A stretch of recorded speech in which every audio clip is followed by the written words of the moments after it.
Muito bem-vindos a mais um vídeo do canal do Instituto Antítese. Meus irmãos, hoje temos um assunto ainda não tratado de forma, pelo menos, pontual e assertiva pelo nosso canal aqui, ok?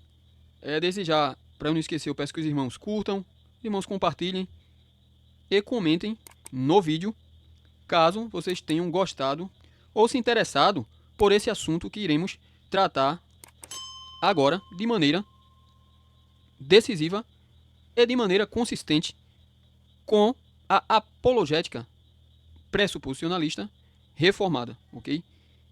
Esse assunto é um assunto muito, eu diria, tímido e também marginalizado nas discussões, no contexto e mesmo, como sempre eu afirmo, dentro do horizonte intelectual do protestantismo brasileiro.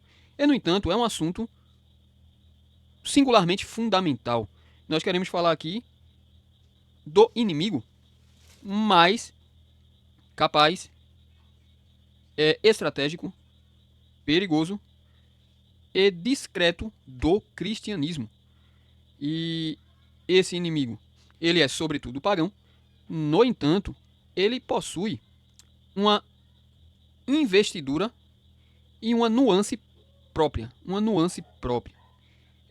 cuja ênfase não é nas categorias intelectuais comuns e que nós aqui iremos dissecar um pouco para os senhores, ok? Nós iremos tratar aqui, eu diria, da dimensão mística,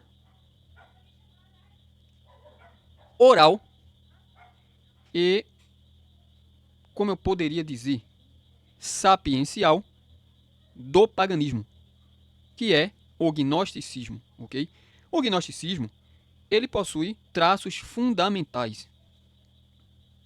Por exemplo, a sua imensa articulação religiosa e também a ideia de um não confronto intelectual.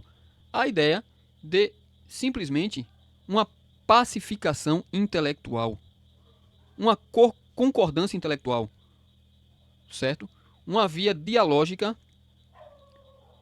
própria para a existência intelectual multilateral, por assim dizer.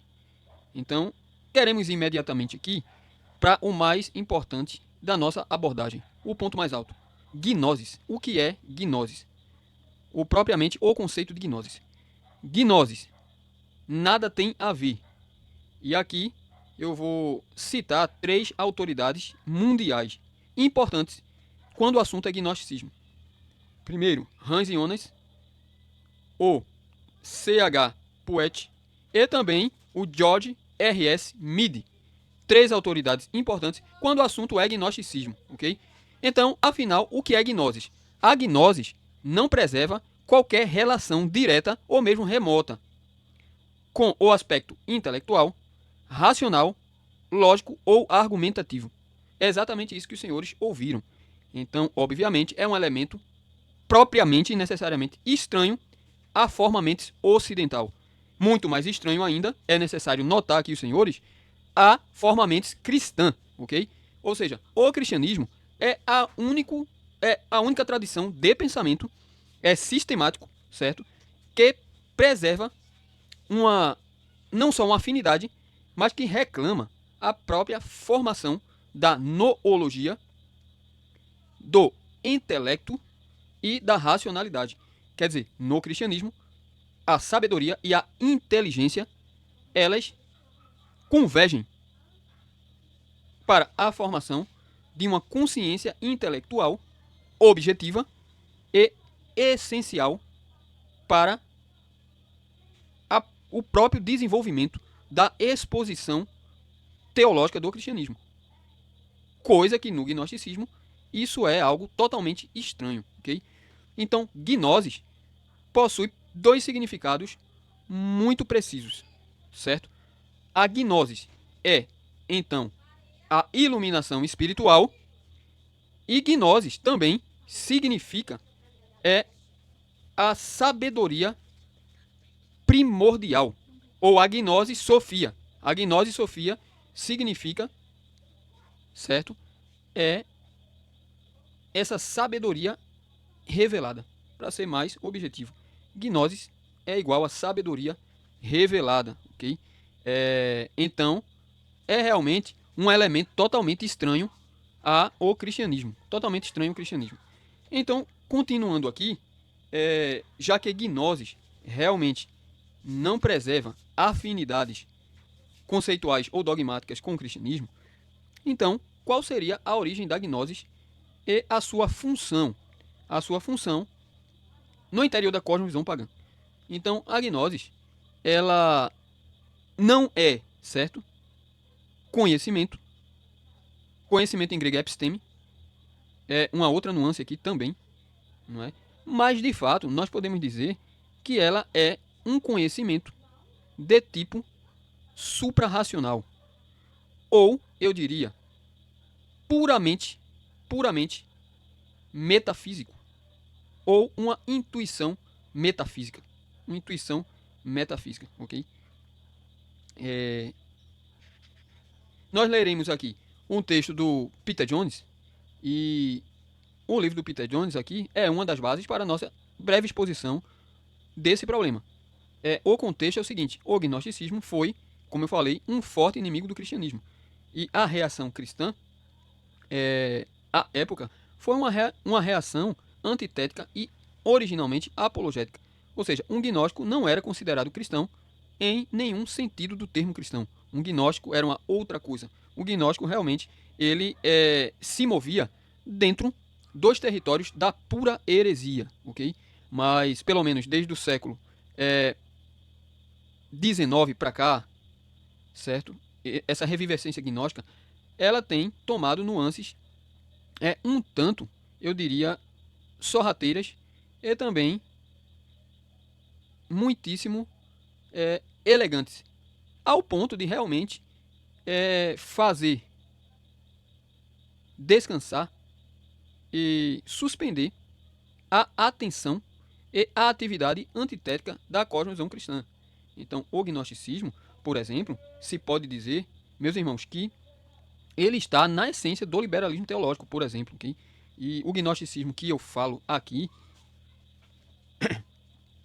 ele não é um gnosticismo no sentido popular. Ele não é um gnosticismo no sentido em que tudo e qualquer coisa é gnóstico. Não. Ele é um gnosticismo realmente de elevada condição cultural e teológica.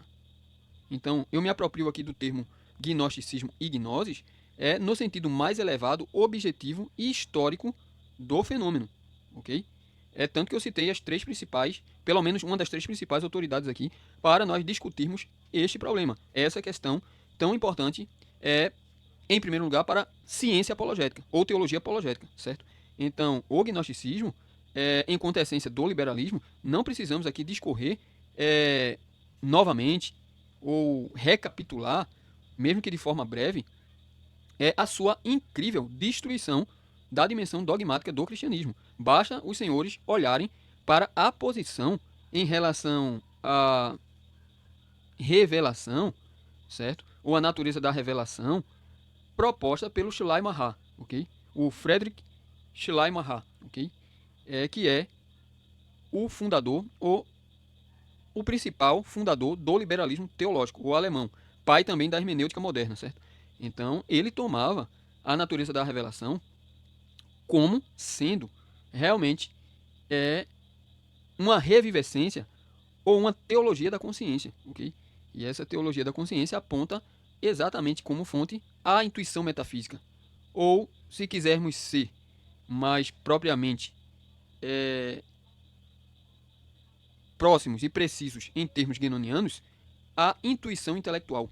A intuição intelectual, ela é sim essa referência direta ao cânon gnóstico histórico. Okay?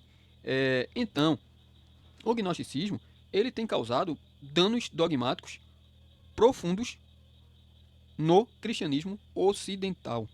Então, é um assunto que nós não podemos subestimar em nenhum dos seus elementos. E, infelizmente, é um assunto que não é combatido. Não é como eu havia falado, né? O gnosticismo, por sua elegância, por sua descrição, por sua estratégia sentimental, estética também, tem feito uma suspensão, tem operado uma suspensão na atenção e disposição antitética das fileiras apologéticas do cristianismo ocidental. O gnosticismo não é mais combatido. O gnosticismo não é visto como uma heresia diabólica como nos primeiros séculos. E ele não é visto, sobretudo, porque sequer ele é compreendido. Sequer ele é compreendido. No Brasil, os cristãos atentam demais, de forma exagerada, e isso daí não significa de que tais erros que citarei ou ideologias não devam ser combatidos, mas são insetos se comparados à questão do gnosticismo enquanto a inspiração da cosmovisão pagã. Então, no Brasil, se combate em excesso e de forma também tímida, né? Claro. O pensamento revolucionário, neopositivismo, seitas de menor importância como Testemunho de Jeová, mormonismo. Ainda também se bate muito, né? Na TMI. Deixe-me ver no que mais aqui. Mais recentemente, nessa questão da teologia coaching, em algumas vertentes do neocomunismo, como por exemplo o racialismo, o feminismo, o multiculturalismo e etc. E no entanto, a grande heresia gnóstica parece que de alguma forma ela foi apagada, ela foi retirada da lista de principais inimigos do cristianismo, ok? E o perigo exato da gnose, eu diria que se localiza em sua própria natureza. Ou seja, a gnose, ela não nos fornece uma ordem intelectual operativa. E, portanto, o poder lógico-analítico do homem, do apologeta, do teólogo, ele é totalmente, eu diria, neutralizado e eclipsado. Ou seja, não é possível combater o gnosticismo dentro da ordem intelectual. Então, esse é um ponto permanente na natureza da gnose. A gnose não aceita uma argumentação de ordem intelectual com o armamento comum, lógico, analítico. A gnose, ela pretende ser uma outra coisa, os gnósticos, por exemplo, ao abordarem a teologia cristã e mais propriamente o próprio texto da Sagrada Escritura, eles oferecem uma abordagem, primeiro, subjetivista, animada por uma mística, eu diria, inatacável. Ou seja, eles pretendem que a dimensão literal da Escritura é uma dimensão extremamente inferior e infecunda no que tange à elevação espiritual da alma e à comunhão com Deus. Então, para eles, o texto bíblico, qualquer texto na Sagrada Escritura, não pode ser abordado dessa maneira. Isso é apenas uma espécie de preparação, um exercício meramente natural e inferior da cognição humana. Mas o texto sagrado deve ser abordado ao que está acima do texto. E aquilo que está acima do texto não possui uma substância intelectual, racional, nem objetiva. Então veja que a situação já está realmente num outro nível, num outro patamar. Então, dito isso, a conclusão aqui nesse ponto é que o gnosticismo ele não é um elemento da ordem intelectual e racional. Então, como nós devemos combatê-lo afinal? Devemos nos calar? Devemos evadirmos-nos do confronto? Devemos menosprezar? Devemos nos tornar passivos diante desse perigo? O ponto não é esse. O ponto, na realidade, é que o gnosticismo é uma metafísica todo abrangente. É uma metafísica auto-autenticadora, que se justifica a si própria em sua autoridade. Então, para combater o gnosticismo, não é necessário uma argumentação lógico-analítica, mas simplesmente ela necessita de um ataque no coração de sua convicção. Por exemplo, qual a justificativa dentro do gnosticismo para que a mente, para que o intelecto, a razão, sejam, eu diria, inválidos e totalmente descartáveis para a compreensão do texto bíblico. Então é realmente algo muitíssimo óbvio de que o gnosticismo não possui qualquer interesse no confronto, percebe? Então, uma pergunta dessa natureza colocaria o gnosticismo realmente no cadafalso epistemológico. E, no entanto, a reação gnóstica é simplesmente o puro desdém, a pura resiliência estoica, não é? Quer dizer, um combate em qualquer dimensão contra o gnosticismo, ele é infecundo. Então, a estratégia mais efetiva contra o gnosticismo é, de fato, o poder da palavra de Deus. Ou seja, a palavra de Deus é quem, de fato, justifica-se a si própria, em detrimento e em contraposição ao gnosticismo. A posição gnóstica é realmente um não sentido ilimitado e tenebroso. Seria exatamente a ilusão mental das trevas. A ilusão mental das trevas, onde realmente a subjugação da consciência intelectual encontraria o seu cume mais elevado, efetivo e objetivo.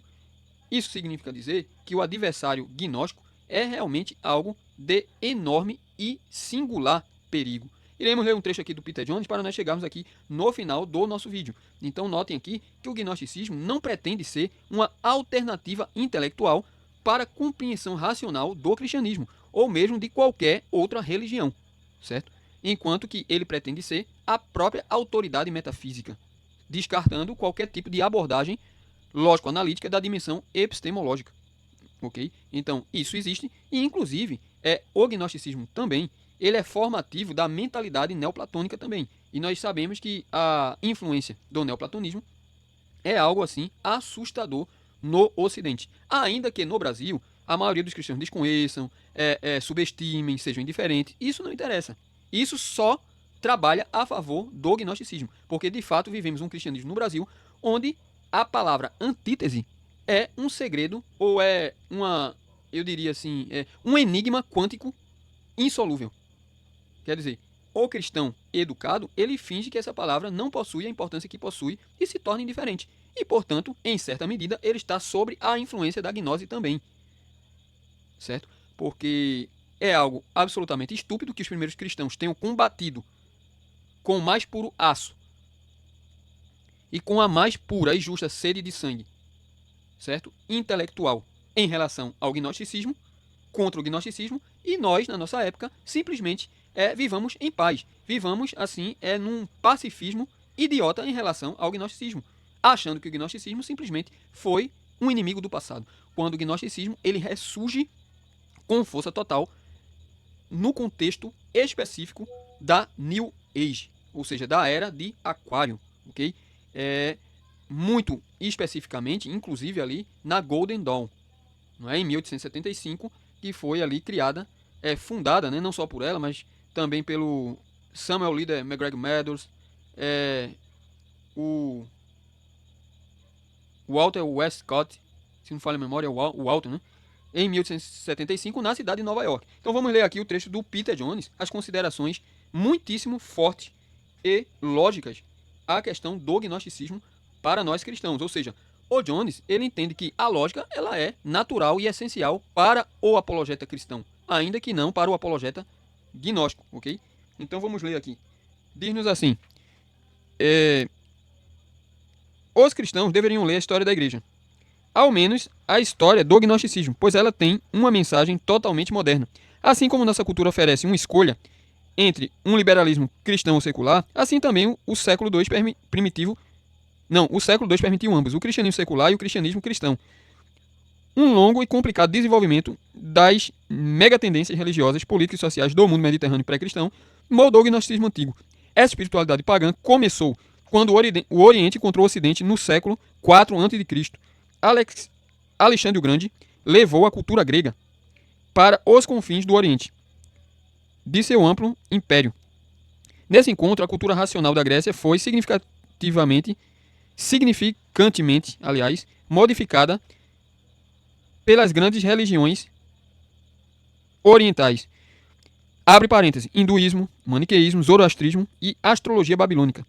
A adoração à deusa egípcia Ísis e do judaísmo, seja ortodoxo, místico ou apóstata. Fecha parênteses. Então aqui o Peter Jones nos oferece um contexto histórico, eu diria, de elevada importância se quisermos de fato rastrear as forças espirituais formativas da mentalidade gnóstica. A mentalidade gnóstica, ela pretende ser uma mentalidade sobretudo divina.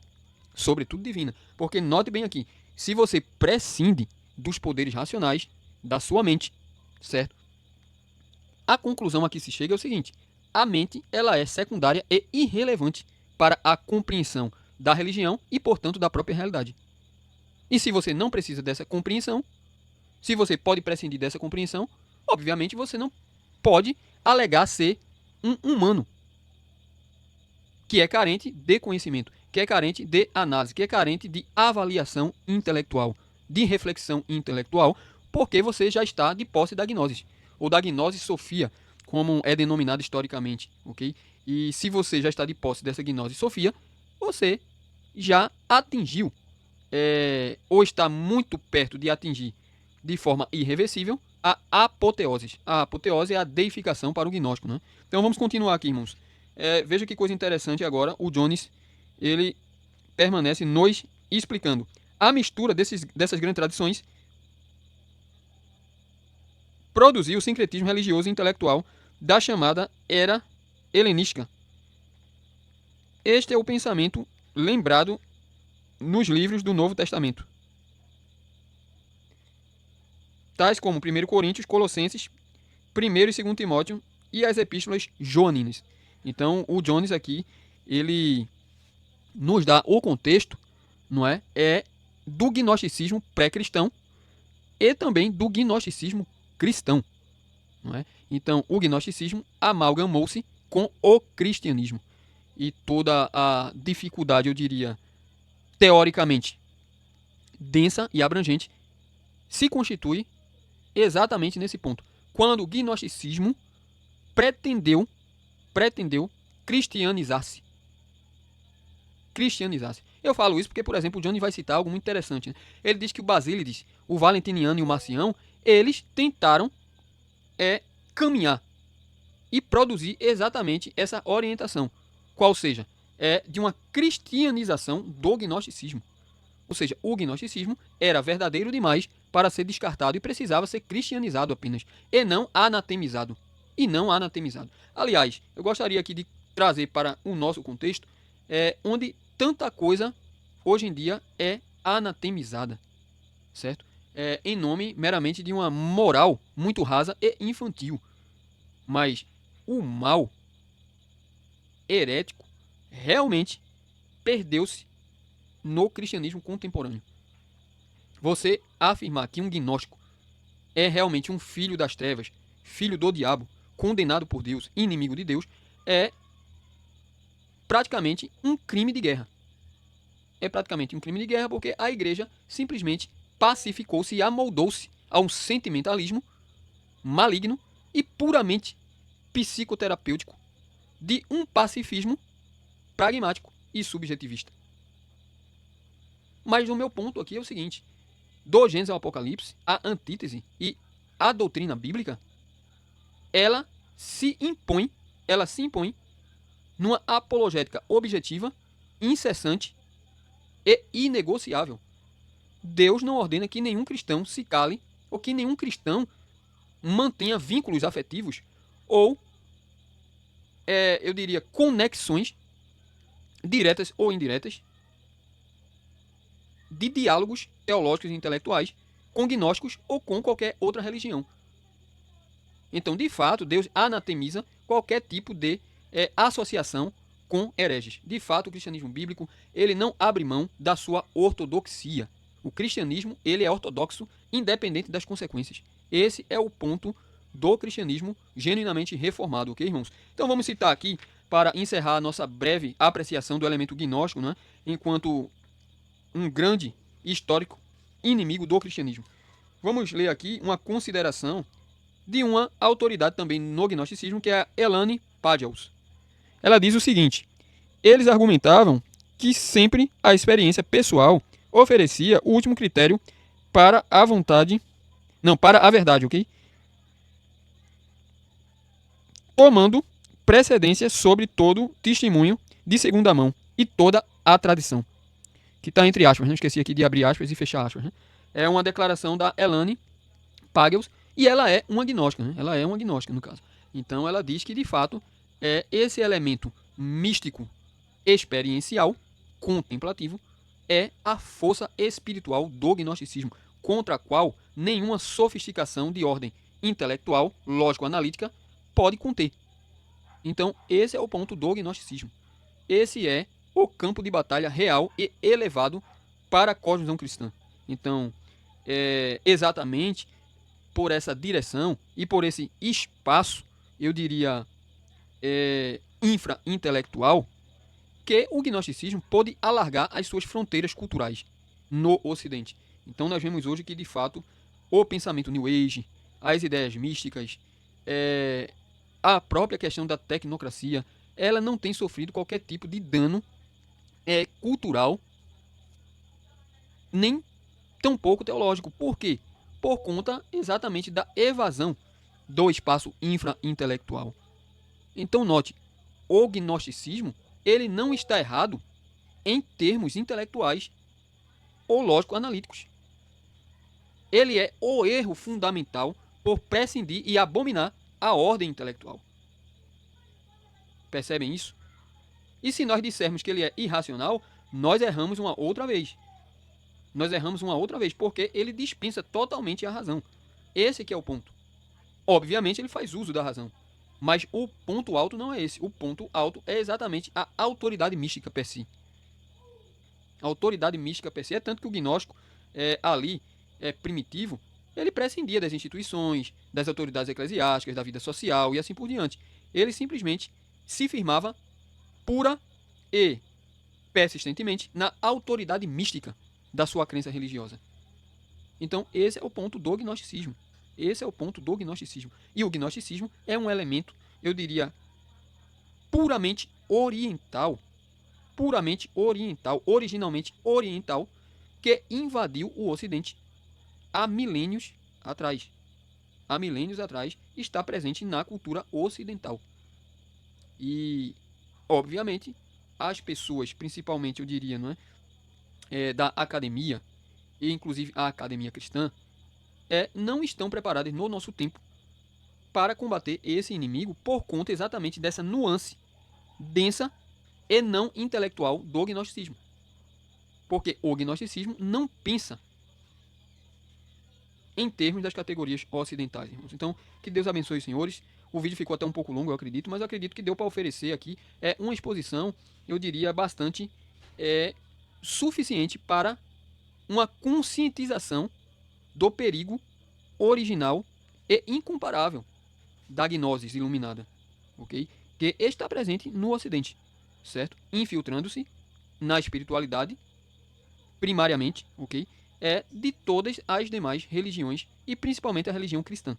Principalmente a religião cristã. Então, sempre que você vê algum cristão, principalmente pastores no nosso tempo, né, que pensam que prescindir de uma letra da escritura é uma bobagem, é algo sem importância e que dogmas são simplesmente velharias mal educadas, violentas e bárbaras de um passado obscuro, fuja desse pastor porque ele não sabe o que está fazendo, ele não sabe com o que está lidando.